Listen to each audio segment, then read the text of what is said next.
because he literally did say that in an interview that his life in Hollywood has gotten really difficult. Really difficult. The life in Oh Beverly my Hills is god. really, it's gotten really, I Well, I mean, gotta start the stream. Are you streaming yet? I'm streaming, yeah. Okay, hold on. Let me start the stream. Newsflash, There folks, we life in go. Bel Air has gotten really difficult. It's so hard. It's so. You know what this reminds me of, though? I trained at the Second City, and while I was there, they had their 50th anniversary. And Hmm. for their 50th anniversary, they had all these panel discussions, and they brought in some big name people. So they brought in uh, Belushi, Hmm. not the one that died, of course. We're talking later than that, John Belushi, Hmm. and they had Stephen Colbert came in, Oh, wow, but yeah. Hmm. yeah, some really great talent, and but Belushi ends up on this panel with several other people who I will not name, and a moderator. And after the panel finishes the questions from the moderator, they open it up to the audience, and somebody says, "Is it hard being famous? Like, what's the most difficult thing about being famous?" And so this panel of six people, and the first person starts talking about how hard it is to be famous.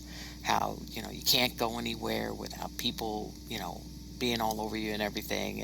And down the line it goes, this difficulty. And as every person goes, Belushi starts laughing. He's laughing. And the further it goes down the line, he is almost keeled over, holding his gut, laughing, almost out of his chair.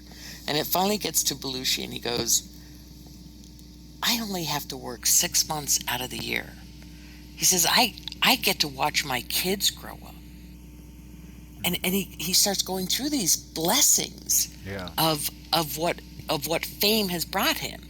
He goes, "If the only problem I have is people want a few autographs, Yeah. and I was like, oh, he's got it, man. He's That got is it so because good. That's so refreshing. You do hear this not often enough. Yeah. yeah, yeah, not often enough. And I just thought I read an article about him in a magazine. Uh, uh, Dan Aykroyd and Belushi still go out and do some of the Blues Brothers stuff, Hmm. and he's a deep thinker, man. I mean, he thinks about things like UFOs and stuff. Like he goes really into some conspiracy theories too. There's some deep thinking celebrities, and then there is some dumb ones, and that should not be surprising. It just shows when we talk about it like this, it shows how conditioned we are to infer some sort of brilliance to people who are somehow either financially successful. And I was talking to an old friend of mine, actually my former boss at a radio station. I talked to him on the phone today because I helped him with a Pro Tools issue, and we both agreed that one of the good things that's coming out of this mess, globally, Brexit, Trump, whatnot, is maybe Yeah. that we stop putting people with elite educations on this pedestal. I mean, especially in Britain, some of these clowns, they all come from super expensive private schools, right? Where we are just so conditioned to say, "Oh, this is a good kid. He went to good schools." This is such a Well, in bullshit. America, in America, we're conditioned that if you have money, you Yeah, must be a good leader. yeah, yeah, yeah, So, exactly. In and Britain, it's and right private now we have schools, a and in leader, America, and it's it's money. not clear that he has really has money. He has a lot of loans. Uh, unsure That's how a lot much to money he compute. It's a has. lot of cognitive dissonance for the Americans. First, they put him on the wall. Trump is great. Well, Trump is a little crazy, but he's got to be a genius because he has money. Wait a minute, he doesn't have money? Oh God, what am I I supposed to know think now? this. I know. This is like what all my dreams are shattered. I Yeah. elected a poor president Oh who's my, in debt. exactly. That's the worst. That's exactly. Oh my God. Oh my gosh. That's what you got to tell the Republicans. Then they'll support the impeachment. What? He's not like us. Oh, trust me. When now what the rats are leaving the ship, that's what they will. That's what they will say. I heard a long story about Napoleon actually, And Napoleon, the analysis of historians is very interesting. Napoleon was cognizant of his coming from sort of a lower class, and he was always afraid that they would just, they could kick him to the curb if he didn't deliver the next, military The success, next big basically. thing, yeah. Yeah, he would The be next gone. win. They wouldn't think twice about it because he was not from their class. And nothing has Right. changed since then. Nothing. It really hasn't. And I talk to people who are not in that class, right? Who are working hard just to make a living, Mm. but they still buy into it. They're like, well, that's Oh how yeah. it's always been. Yep. It's always been that way. So, it's okay. And I think when we talk about uh, progress, we really ought to be looking more at the progress of humanity, Yeah. rather than this arbitrary progress of money or stuff. People who don't But have a lot wait. of money sometimes collect a lot of stuff. That's right, because well, but here's the thing, Shala, and this is also something that I think can be very good that's coming out of this mess is a renewed class consciousness. I think this is super important. I think it's super important that we are cognizant of our class, where we come from, and what are the possibilities. Because I think the biggest trick the devil pulled was to make people believe that you can also become a millionaire and live in Beverly Hills. Oh, sure That you can. that Who but said you can't do that? They told me in school I could do that if I just worked hard and got that's good right. grades. And now if I And then I, say and then I would go. And then when I got to high school, they said, "Well, you got to work hard and get good grades in college." And then when I went to college, they said, "Well, it'd be better if you went to a university." exactly, it's always It's always something more. um I'm going to put a Steinbeck quote before we go to Oh, good. because this is his sentiment, and I looked this up. There was some misquoting going on, erroneous citation of John Steinbeck. Um, let me read this because this is along those lines. What I mean with class consciousness it means a realistic outlook of where we are. Because if we know that we belong to the worker class, we can be in solidarity with a lot of other people, and we can't be uh, Absolutely. divided, and we cannot be conquered by the ruling class, and that's what it's all about. So here's Steinbeck. A visitor sent an email yesterday about this quote we had published on the site, cited to John Steinbeck. That's a quotation website. Socialism never took root in America because the poor see themselves not as an exploited proletariat, but as temporarily embarrassed millionaires. And you hear this around a lot, and it makes a lot Wow. of sense because if you have to think about this. If you don't think of yourself as exploited, but just someone who can climb this ladder if you play by the rules, then, well, you can be exploited easier. Yeah, I mean it's much easier. They can ask you to do anything essentially because you're doing it in the name of future wealth. Yeah. So here is what John Steinbeck said. It's a little bit more nuanced. John Steinbeck once said that socialism. Oops, sorry. Here, where is it? This should be in the. No, this is not the website. There is a quote, Wikipedia website. Hold on. I'm I'm seeing a lot of feedback I'm coming through my looking this mic. up. This really isn't that bad, Here, huh? wiki quote. No, no, there's just a low-level hum. That's totally fine. Don't worry about it. Okay, all right. So, give me 1 second. This is unprepared. We're rolling You should with the put flow. that Here we go. Steinbeck quote in a tweet. So here's the. I will do that. Here it says. Here is actually. This is where it originally comes from a book called from an article called "A Primer on the 30s," which was published in 1960. And here's what he said. Except for the field organizers of strikes, who were pretty tough monkeys, most of the so-called communists I met were middle class, middle-aged people playing a game of dreams. I remember a woman in easy circumstances saying to another even more affluent, "After the revolution, even we will have more, won't we, dear?" Then there was another lover of proletarians who used to raise hell with Sunday picnickers on her property. I guess the trouble was that we didn't have any self admitted proletarians. Everyone was just a temporarily embarrassed capitalist, right? So basically, oh yeah, I'm not Mm, doing that well right now. I don't have a car, but I have this idea, and this idea is gonna that's right. hit big time. Now, But take it to the extent, like take it to the extent in America. mhm. Even if that's true, Oh, what people are basically saying, especially people who are in support of the current president, is I don't want to change anything. I want to be able to be corrupt when I'm rich that's the too. other aspect. Absolutely, the other aspect really is, and in Germany we had a similar thing. In Bavaria, we had a defense minister who was super corrupt, and people were like, "Oh, well, yeah, he's quite somebody." There was an admiration in there, and the admiration Yeah, was that he got away with it. So, but corruption, uh, this is a different thing, Shaila. And I do want to move on to to China. yeah, because we were going to talk about Chinese fiction today, so What we just were on this topic for a right? This while. is super important. To wrap it up, what is very important for people to take away here, I think, is that I'm not trying to diminish ideas. I'm not trying to diminish or be negative about energy when you have ideas. Not at all. Hmm. It's just you got to be realistic. It's not that you can't pursue stuff and that you can't, make it. It's just that when you support Yeah, you but you but you're not one of them. They're different. They don't care. They will but the I think Steinbeck is right. That is not how most Americans see themselves.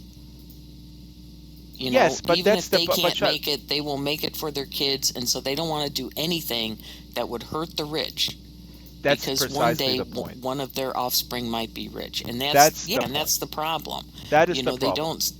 don't look at the reality that they will never make it to rich in this society. Exactly. That's exactly his point. And this belief over decades had actually enabled the ruling class to create restrictions and laws. And people talk about the free market. No, the market is being manipulated by the people at the top so that you have less and less opportunity to actually get up there where they are. And so, Well, and that's it. Bernie in both debates points this out. He says, mhm, we're having a debate about healthcare. The healthcare industry is going to run ads during this during the debate. debate, absolutely amazing, crazy, absolutely Yeah. amazing. They're spending more money than they if they would say, okay, Bernie's right, let's just change our business model. It would be easier for them. It would be cheaper for them actually to Yes. change their Yes. business model from denying care to actually providing it. Or anyways, but Yeah. In fact, did you hear the CEO who said that we're not in the business of healing people. We're in the business of making money for our shareholders. I didn't hear it, but that's the sentiment, and that's their fiduciary duty. That's what people Yeah, don't understand. It's that's the a perversion of the system, but it's also the truth. It's it's the their problem with truth. the stock market. Yep. This stuff should not be coupled with the profit motive. There's nothing to say against people succeeding and making money, but these basic things that people have the right to cannot be cannot be coupled with the profit motive. And Bernie sees that, and the radicalism of Bernie is what we need. I don't think he's radical. I think he's actually super common sense, and we Mhm. should go for the prize. Eyes on the prize, nothing less. See, now you got me on this thing. I say one more thing, just if people absorb this, it's very important. People say, well, yeah, but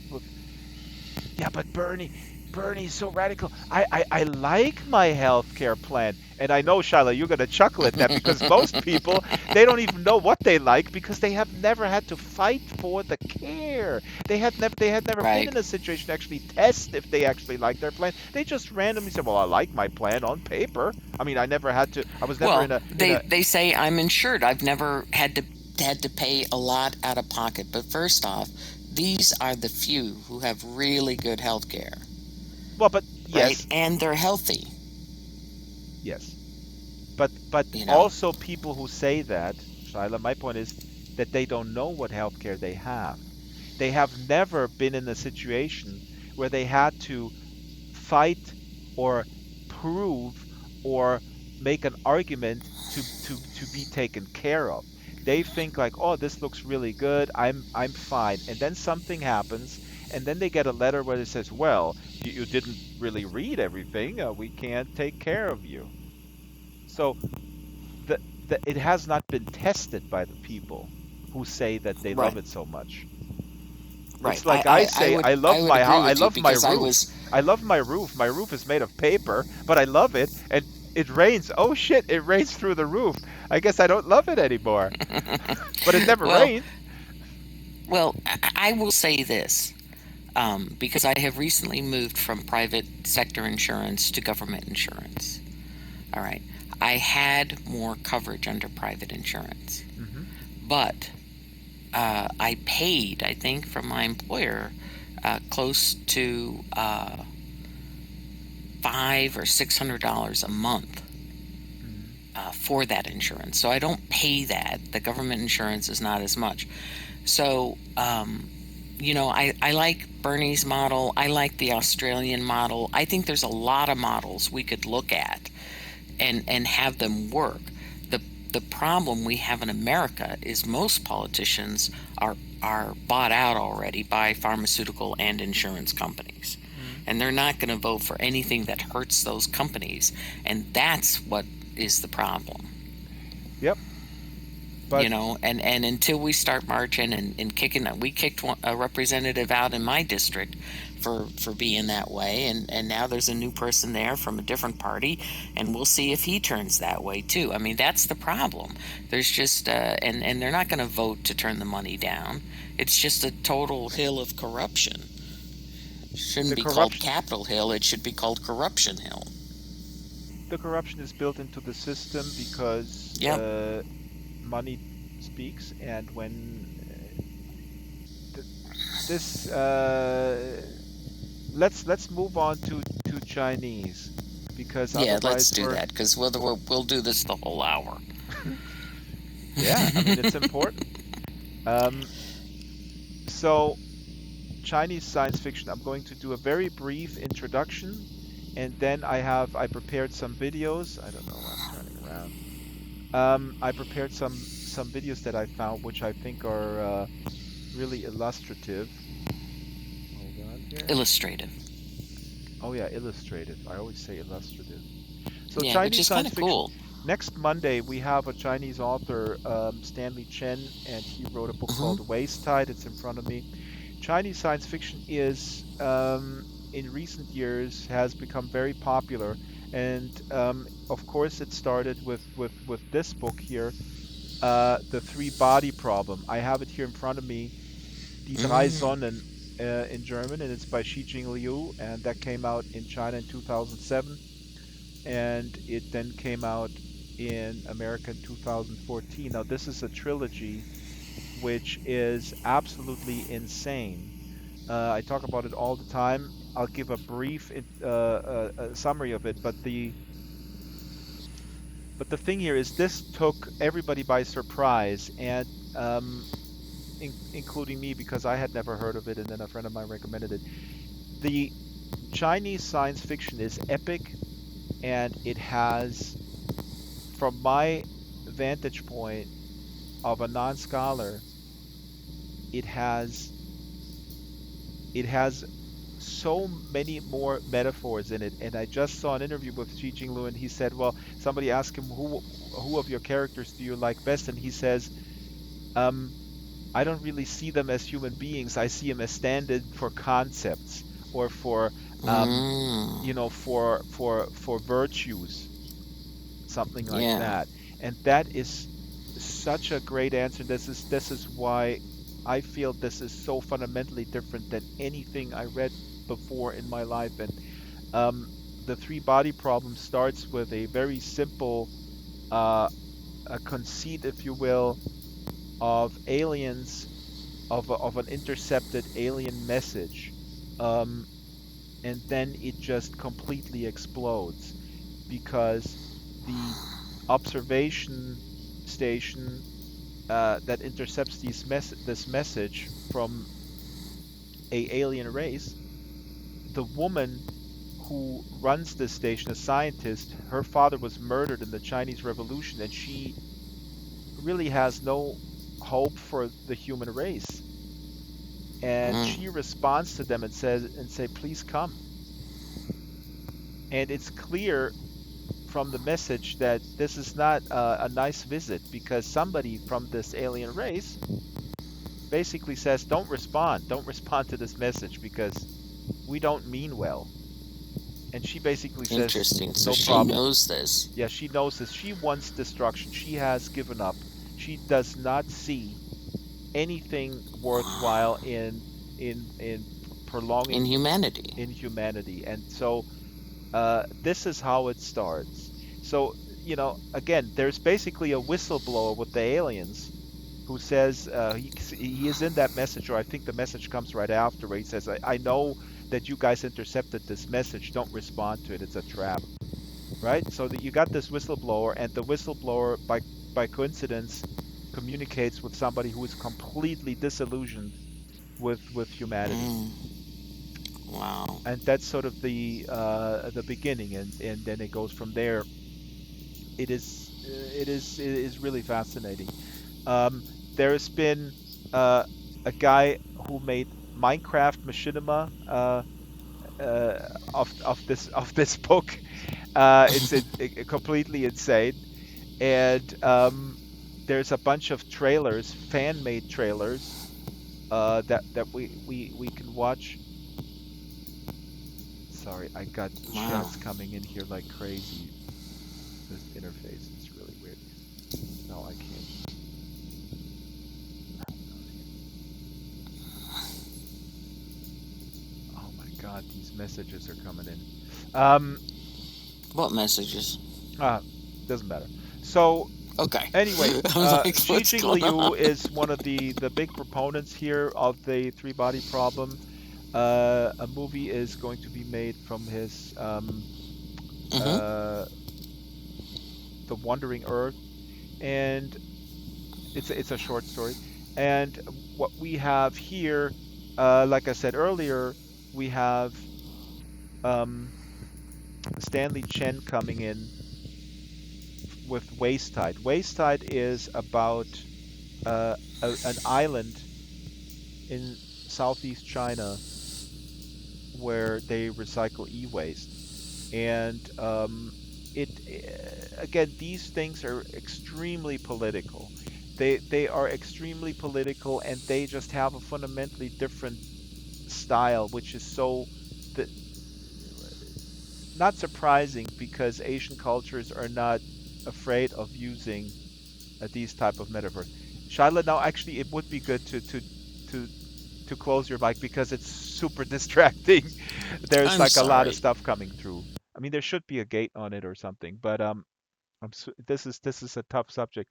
But let me ask you, do you have any association with Chinese sci-fi, or what would you think would differentiate it? Would there be a differentiation that, I mean, even if you hadn't read anything? Well, when I think of Chinese, I think of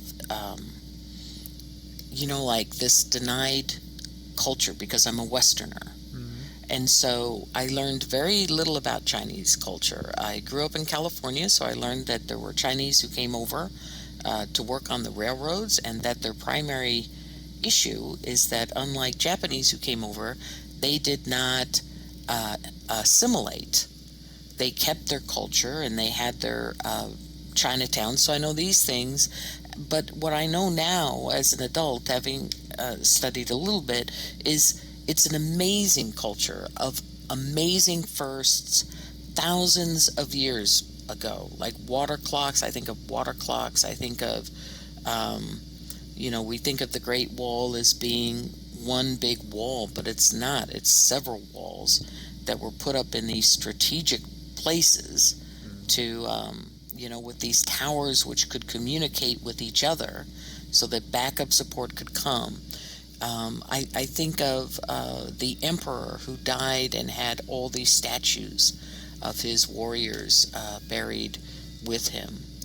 So I think of a lot of things, a culture that in America we view as subdued because it's a communist culture, but I don't see it that way because they still came up with a lot of things before anybody in Western culture did. Well, So this is something that comes up I see it in as this very complex situation. the the communist part of it is, of course, fairly recent when you talk about a culture that is thousands of years old and has accomplished Yes. so much culturally before they then adopted a arguably very capitalist version of communism. They took the authoritarianism from communism, but took the money making from capitalism. Woohoo! Best of both Yes. worlds. But this is what you're talking about is actually something that is expressed in waste tide, which is right here, because waste tide is again it describes a place called Silicon Isle, which is an island where electronic waste is recycled. And Charlotte, this is so heart-wrenching, and it reads like a documentary, and it's so disgusting. I'm disgusted by me and others who are engaging here in this wasteful relationship with electronic gadgets.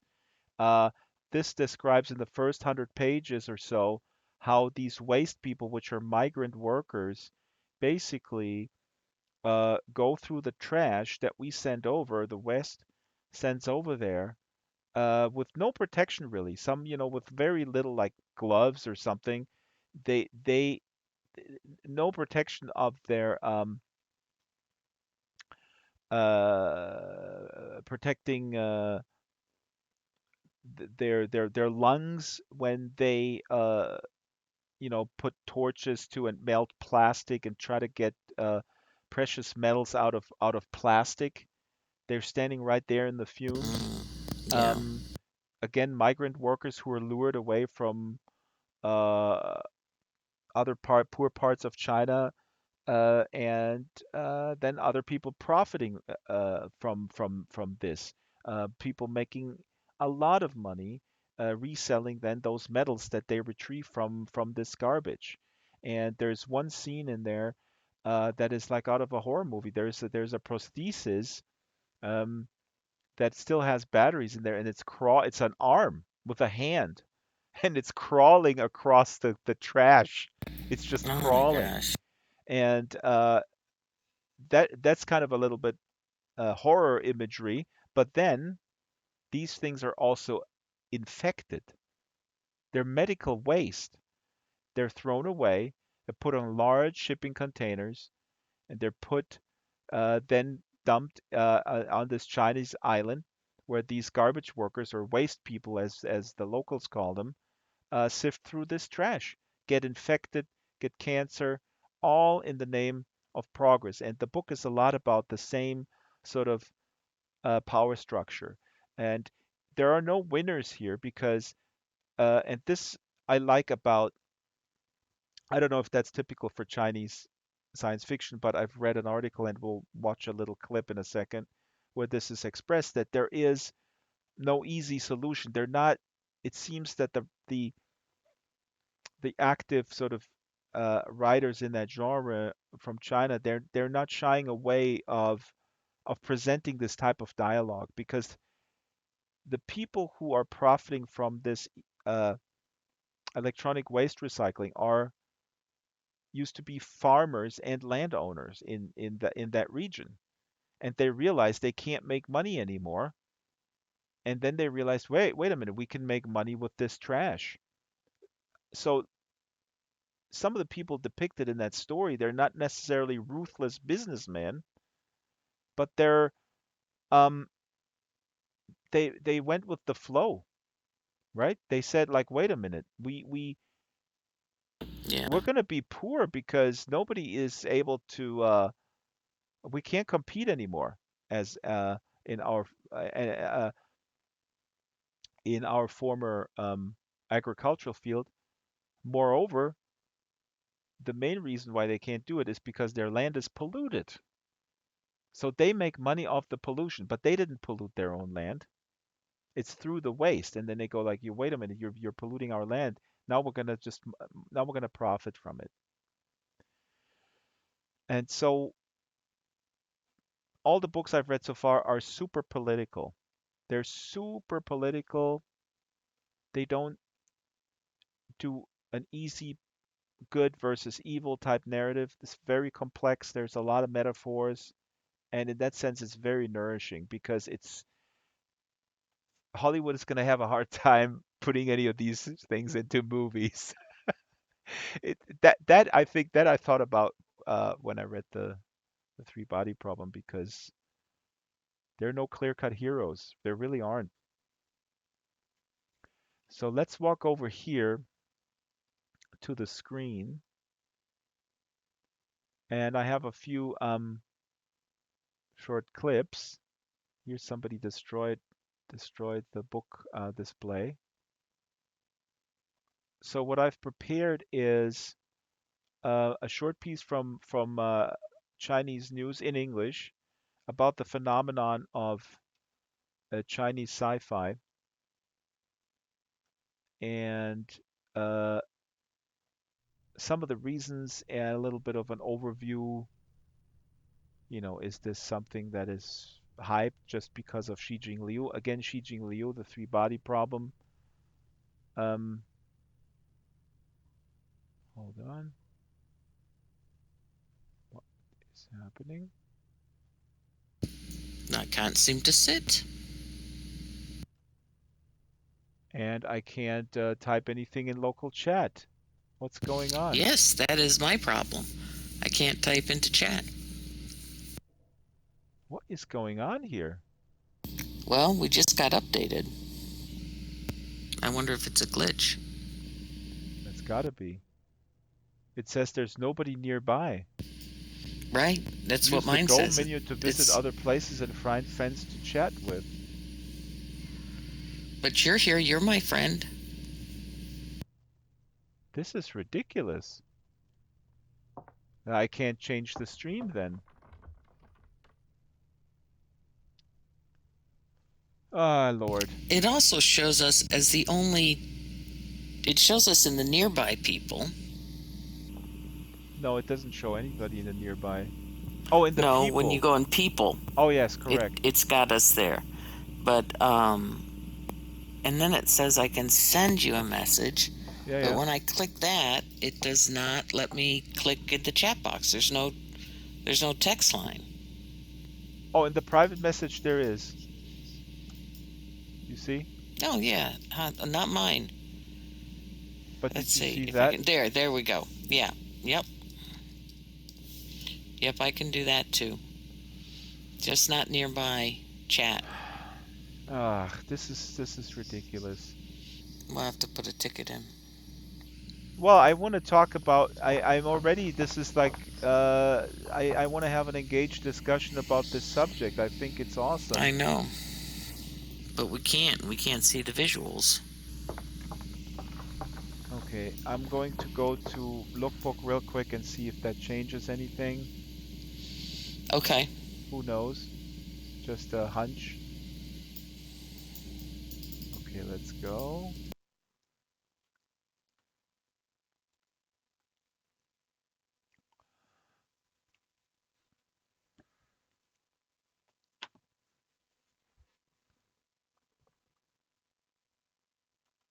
And let's go back.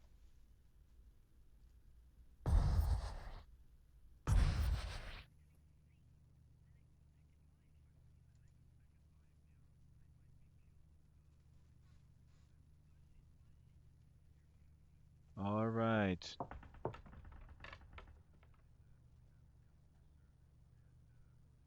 Oh, see, now I can do it. Now I Did can that do help? it. Yep. Okay, let me go to Lookbook. I'll be right back. Okay, now we have nearby chat. So as I was saying, we will see from this broadcast from from the Chinese television station. You will hear the names that I mentioned earlier. Xi Jingliu is basically sort of the father figure of modern Chinese science fiction with the three-body problem. And again, this is something that you should read. So let's watch this little clip, it's a 3-minute clip from Chinese TV. It seems that movies are the easiest way for people to get to know science fiction. But most science fiction movies are not from China, and neither are books. For general readers, the most Chinese science fiction they know about is the novel The Three-Body Problem, winner of an international award. Liu Cixin won the 2015 Hugo Award with his novel Three-Body Problem, and just 1 year later, Hao Jingfang claimed the accolade with his story Folding Beijing. The most recent award has grabbed people's attention once again as China's science fiction industry continues to develop. However, China's science fiction market is still small in scale. There are only about 200 science sci-fi novelists, and the number of those considered highly skilled at the genre comes to less than 30, far behind countries like US and Japan. Developing sci-fi movies is the trend now. That is highly likely to drive the public's interest back toward sci-fi literature. Chinese science fiction should adapt to this trend in the new media era. Science fiction is regarded as a kind of genre without borders, talking about issues common to all humanity. More communication and exchanges between China and other countries in science fiction are starting to take place. We can't say China doesn't have good sci-fi literature. However, there was basically one-way communication in the past. China was eager to take in more from other countries, while people from other countries are less likely to know about Chinese sci-fi works. In recent years, more Chinese science fiction literature has been translated into other languages, for example, The Three-Body Problem, and accepted by people outside China. Even though one novel has earned a major breakthrough for Chinese science fiction, it is far from enough. More science fiction writers will be needed to carry the genre further. Liu Li, CCTV, Beijing. Well, so yeah, this was just a little thing. I have some other interesting things, but it's interesting that China is such a huge country, and she says there's only like 200 writers who who do science fiction. For sci-fi, yeah. Yeah, and science fiction is would be ideal, and you can see that in the three-body problem because it's such an ideal genre to talk about, uh, veiled, um, you can hide critique of um, a political critique in that, which is something that science fiction has always done, especially in Mm-hmm. repressive regimes. Yeah. So it's fascinating because that is one of the things that sets the three body problem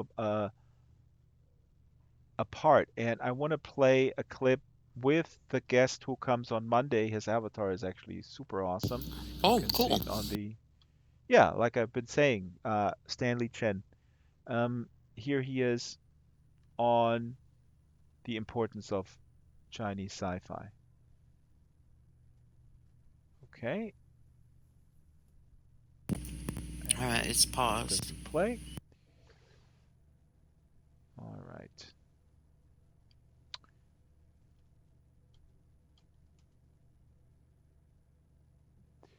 All right. That does not play. Again, Stanley Chen will come on Monday at 10 a.m. Pacific time. Huge star. Nobody's interested in it. and I don't care. No, this is going to be awesome. Well, I mean, this is a little bit cynical here. I am. Let's look at this here, uh, which is a review. I don't know why this is not playing. This has the same format. This is a review of the Waste Tide, which I found really good. Okay, cool.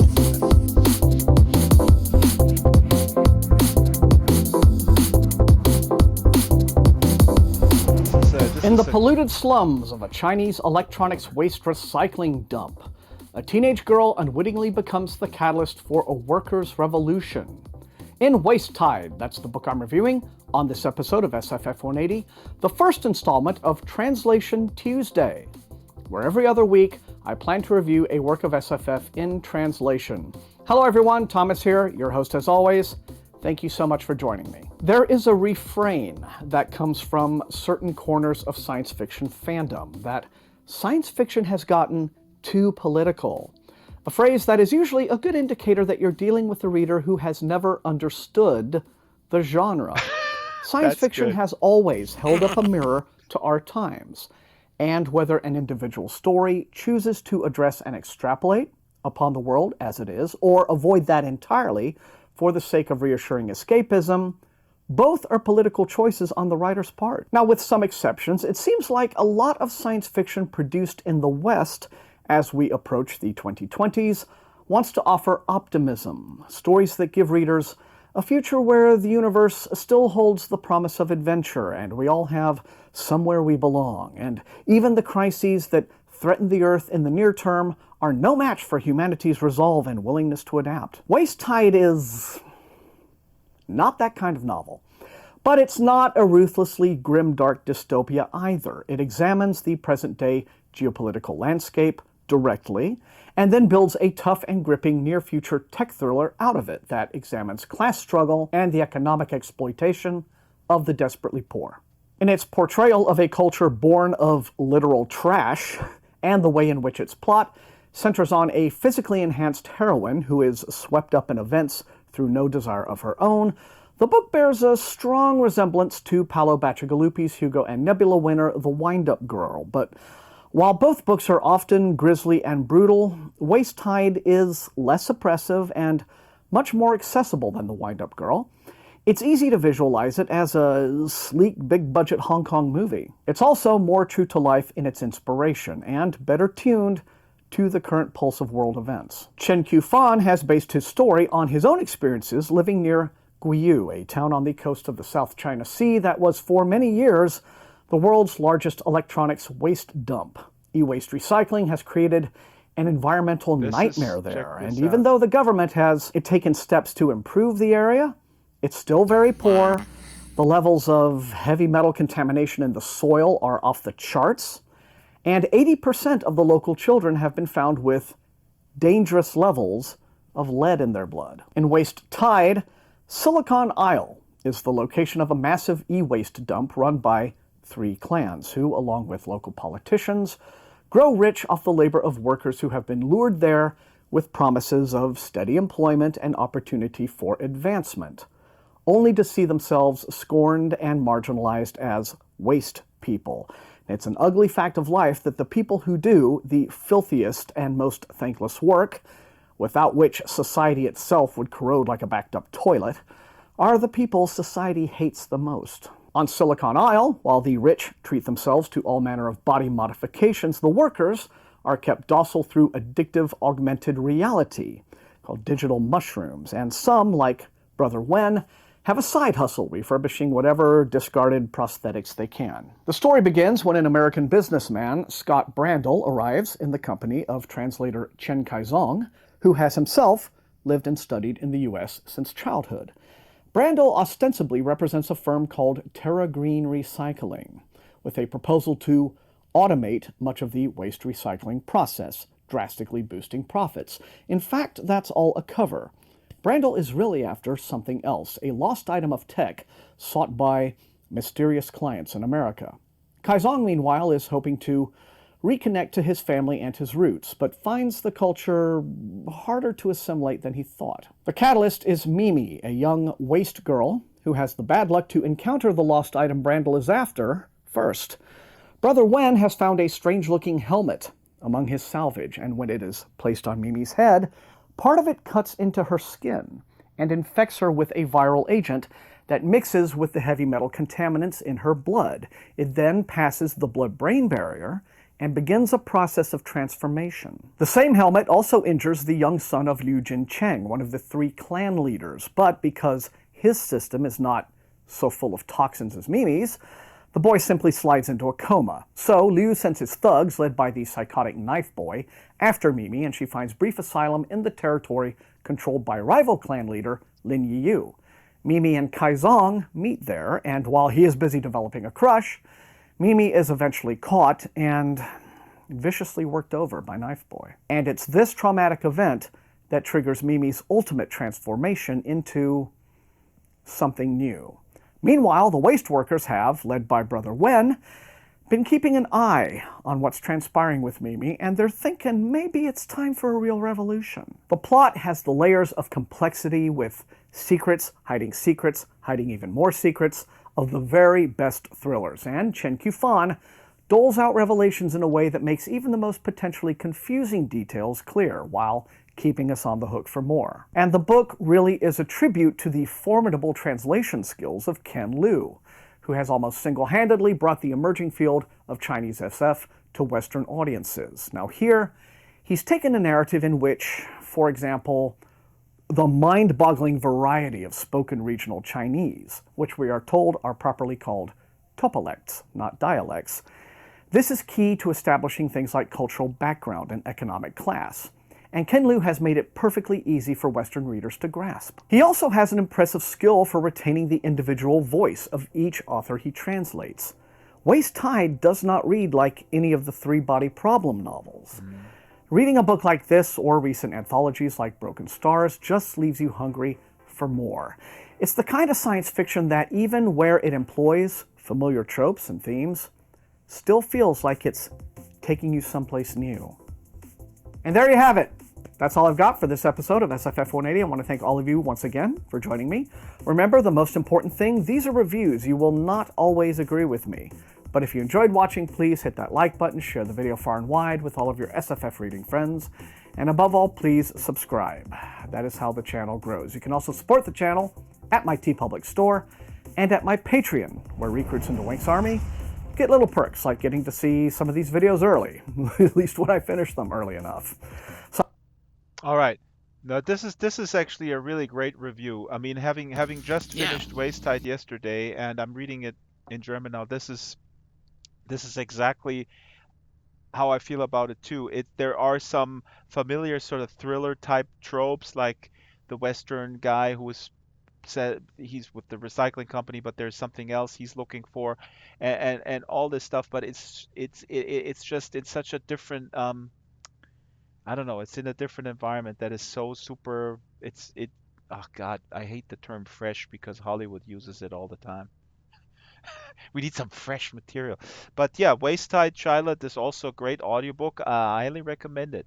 You will really enjoy it. It's a mixture between a documentary and Iron Giant. It feels like Iron Giant. I don't want to give away anything, but yeah. Yeah. And the translator Ken Liu is oops, I hear a lot of noise there. Hold on. Oops, sorry. Bring it. It's all right. I got it stopped. So yeah, this is Waist Tide, and as you can see in these images, this stuff is really happening. Yeah, that was wild. Seeing the people in the waste, and all those wires, and oh my gosh. Yeah. And we live here, talking about the iPhone 11 and whatnot, and it just, as I'm getting more and more enmeshed in these things, I have less and less sort of tolerance. Hi, Fender. This is the book club. So in closing, I want to show you. And oh yeah, he mentioned Ken Liu, by the way. Ken Liu is the translator of those bigger, the 3-body problem and the not a Dark Force he didn't do, but Death's Hand. And so he really brought this forward into for Western readers. And I'm working on getting him also on the show Oh, to talk about, fantastic. yeah, because he grew up in China, then he studied in the U.S. a- and without a translator like him, there would, this wouldn't be such a phenomenon. I now want to end with a fan-made trailer of the three-body problem. I summarized the three-body problem earlier. There is a bunch of fan trailers. There's also a guy who made this into a machinima. Not completely because, the book it's like, I don't know, 2,000 pages, the whole trilogy. But he attempted it, and it's like I said, it's so complex. It is when the humans realize that the aliens are coming, they basically also calculate how fast they will come, and they know, okay, it's going to take 300 years, so they calculate 300 years in advance, and they have all these plans in place. So this is a fan trailer, which I actually enjoy. I enjoy this phenomenon of fan trailers. Um, some of them are made with pre-existing sort of footage, and some are sort of reenacted in goofy ways. But Yeah. but all this stuff is really legitimate. There's actually a lot of YA trailers which I really love. I guess those are might be book projects from schools, right? But if you look around, like Stargirl, there's a bunch of sort of homemade trailers. So Yeah, yeah. this is the Three Body Problem by Xi Jing Liu. Again, this is the sort of the elephant in the room book that everybody needs to read. Here we go. Fan-made trailer. Um, okay. Doesn't do anything. Uh, hold on. Okay, I'm gonna Let's click do my this heels again. 3 times. Here we go. This is the short one. I think this one is about. There it Here we is. go. And Nope, also not gonna does run not again. play. Um, so let's bring up the other one and hope that that one works. There's two of them. And here we go. There we go.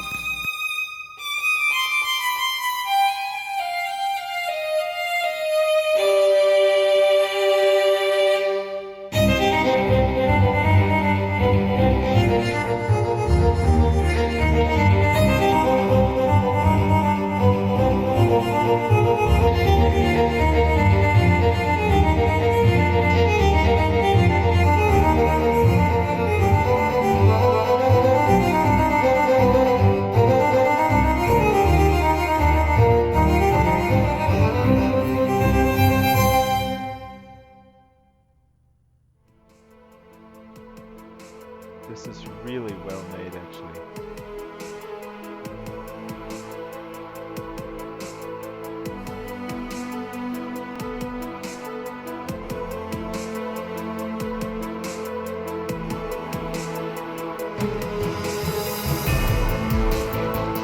This is what I told you earlier, Shadow, where her father gets murdered, and now she's the scientist. Everything okay? Yeah, yeah.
Yeah, this is the premise. I feel so chill, like when I read this, like it grabs you. We are facing the threat of the three-body invasion. We have been exposed and are being watched. Human beings no longer have secrets. But the only thing we haven't exposed is our mind. Now, I, on behalf of the United Nations, announce that we have selected 4 pillar dwellers to defend our mother planet. They will use their minds as weapons. They will never reveal their plan.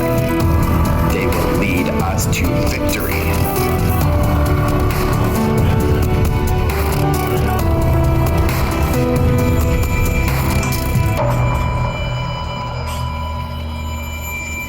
What?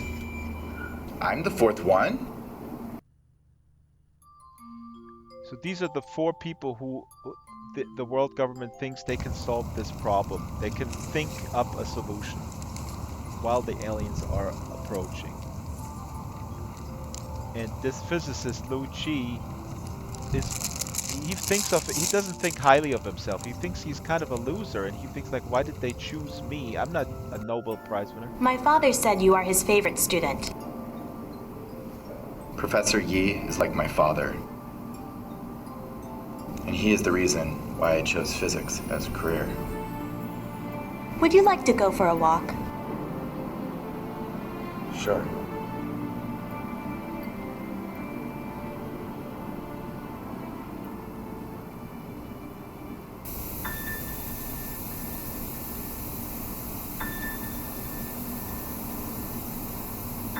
Have you heard of the dark jungle theory?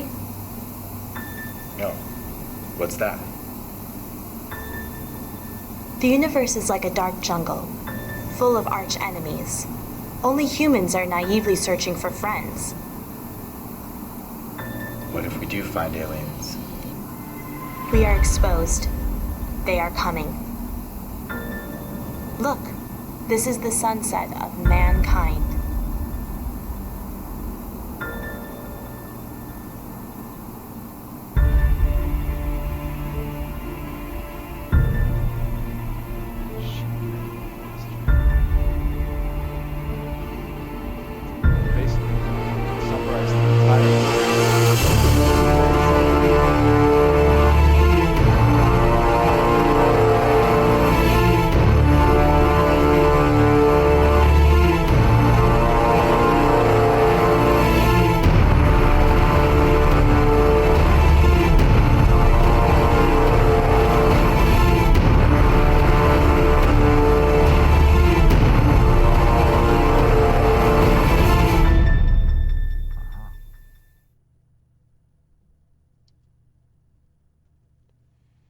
All right, folks, there you have it. I mean, I don't know if this Wow.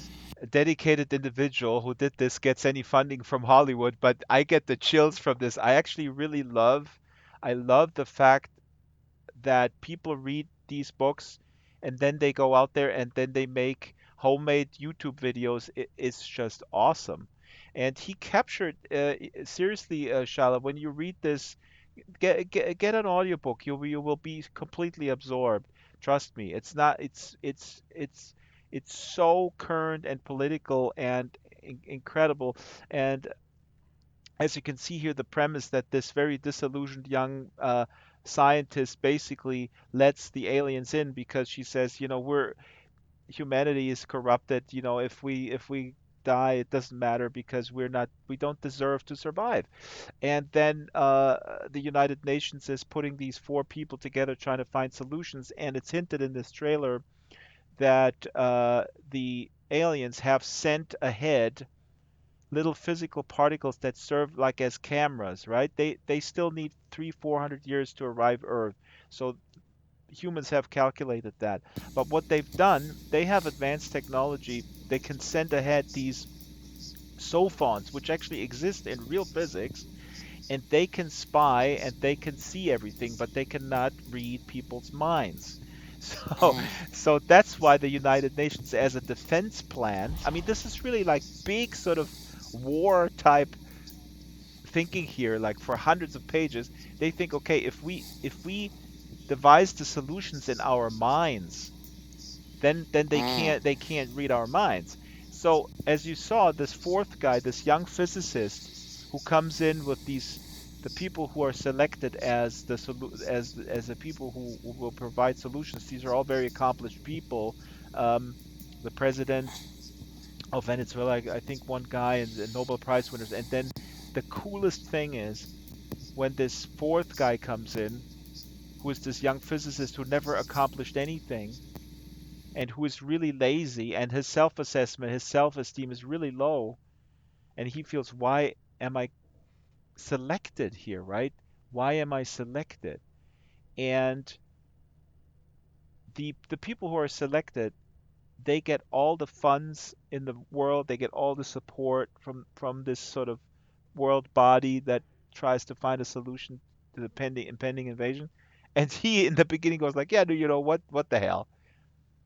They selected me. We're gonna be destroyed. So he lives it up, right? He builds a huge house, and the people around him, they go like, why is he doing this? And they think, well, maybe he has a plan. And so for the long, Oh, right? And you, the reader, you're reading this, and you go like, well, this guy is a total opportunist a-hole. But then you think like, well, maybe he does have a plan, and maybe. it's so brilliant. He just sits back, watches TV, and drinks Cristal, basically. Um, God, this book is so. I could just seriously. I feel so strong about this. I would be dying happy if all my books burned to the ground except for that one. Because Wow. seriously, this is like, imagine the craziest James Bond thriller. All you like about it, everything you like about it, the suspense, the double crossing, the triple quadruple spy stuff, okay? You take Mm-hmm. that, you multiply it by the factor of 15. Then you throw that into a blender with aliens, and boom, there you go. And then, wait, then you throw this in with Chinese history. And then you throw this in with metaphors and with art. It's insane. Wow. Yeah. Awesome. So here's Mayeki. Mayeki says, just like me, I think of myself. Is that great? I think of self-esteem under self-control is okay. Ah, see, very philosophical. You should read the three-body problem. This is straight out of the three-body problem. No, Mayeki, this is a fan trailer. This is just a fan thing. They're not making a movie out of it, thank God. Actually, there's Okay, I discussions, know. but I'm certainly not gonna watch it, trust me. Because that's gonna destroy all this imagination. Anyways, here we are, Chinese sci-fi, guys. Pick it up. And again, Waist Tide, Stanley Chen is going to be here next Monday. It was quite complicated to get it going, but it's actually amazing that it's possible. It's amazing. He's coming from China to the UK, and it's all just three, four people got this going. Goes to show you, you don't need a big company. You just need dedicated individuals. Shyla, what do you want to do next week for book club? Ideas? Hello, hello? Yeah, Oh, it's sorry, I called. turned my mic off instead of on. I I I think we do Indian folklore.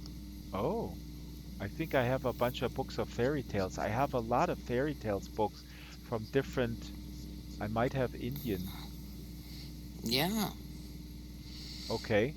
Some really, and I'll give a one I'm looking for, which I haven't been able to find yet, is the story of the milkman, the snake, Oh, and the eagle. that's what you. Okay, look. Send me the name, cut and paste it in Slack. I'll look for it too, and then we'll try to find that, and then maybe we can read it. That'd be awesome. Yeah, yeah, that'd be great. Okay, well, thank you for coming today, also Mayeki, that you chose to come here rather than hang out with the lost souls in the Nexus.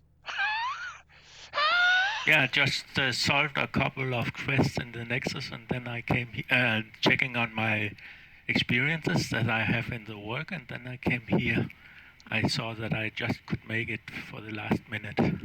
I know I have this school teacher attitude. I'm sorry about that, but I